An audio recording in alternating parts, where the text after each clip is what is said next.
Kung sa mahilig ka sa black, anong problema? Yung pa ako, 2 beses nung natatapilok. Tapos yung huli, kahit naglalakad lang, bigla-biglang natatapilok. Alam mo kung bakit? Kasi yung dalawang tapilok hindi pa naayos. Ay, yung unang tapilok hindi pa naayos. Natapilok ka ulit.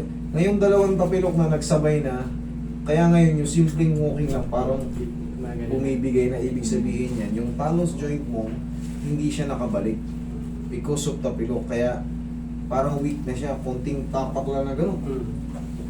Higa ka dyan. Ang sagot dyan, alam mo kung ano? Ako. Pag ginanito ko, bossing, may pain. Wala na. Pag ganito. Yan meron. Okay, pag ganito meron. Pataas. Wala. Pakabila. Wala. Ito lang meron. Ah. Yan. Kailangan kasi, yan, may baba natin ganyan yan. Mamaya mararamdaman mo dyan pag binaba ko, meron pa pero mahina na. Tapos, mas malakas na siya ngayon. Tapos hindi na yung basta-basta matatapilok.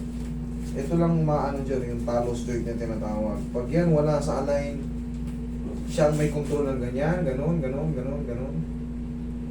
Yan, pag wala sa timing yan, sigurado palagi kayong parang feeling nyo, natatapilok kayo. Yung Boy Lawrence, Sige, teacher, sabihin ko.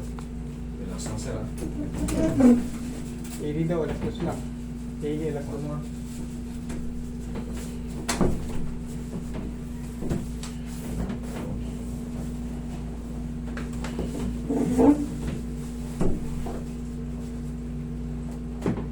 Thank you. Yun yung talus joint. Ito yung binabanggit ko sa'yo. Ito.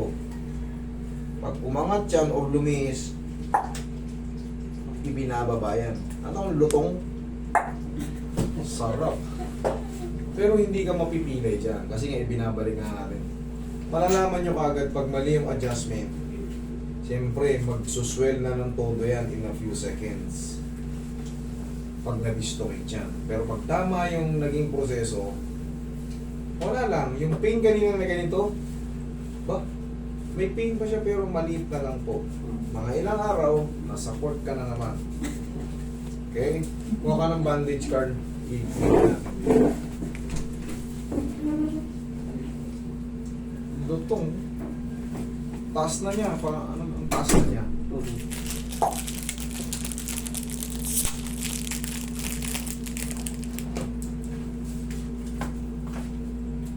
Tapos ito, babaklasin mo lang ito kayo pag matutulog, ha?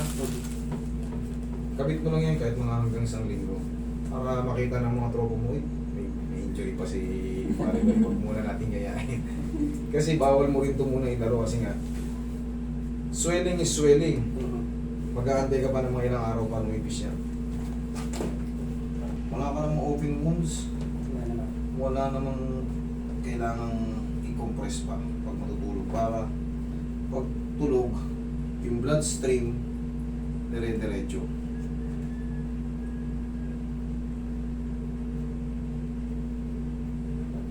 Check.